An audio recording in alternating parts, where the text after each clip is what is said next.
So we started with a series of reflections about how it could be that we've got to a position this year where we've had three major reports, Mario Draghi, Enrico Letta, Christian Noyer, on where the future lies for pensions and long-term investment. But we only have one pan-European personal pension product.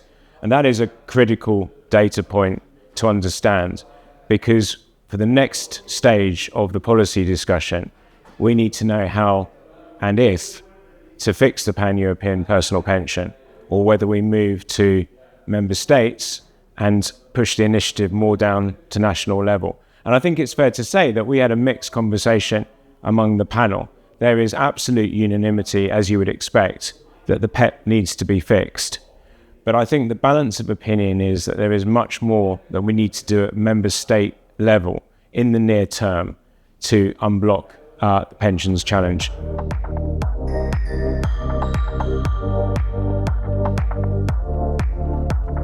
Yeah, I think we had a really good challenge from Tillman about how we get to greater scale for pension schemes across Europe. And I say Europe because we have a similar situation in the United Kingdom, where we have a very large number of very small pension schemes. And that can have significant impacts on their ability to invest effectively, particularly in the real economy. And it has impacts on investment governance, because as you can imagine, once you start to scale up pension schemes, you get to something that we would call sophisticated scale. And I think what the panelists were really reflecting on is how much more we can do in what we traditionally call the second pillar, the workplace pension environment, to create greater opportunities to deploy capital at scale across the European economy, but also, I think, to invest globally in the most effective way possible.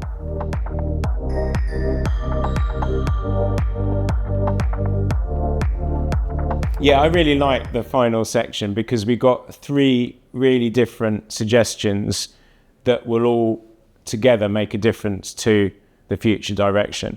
The first was an unconventional measure, which is use more automatic enrolment.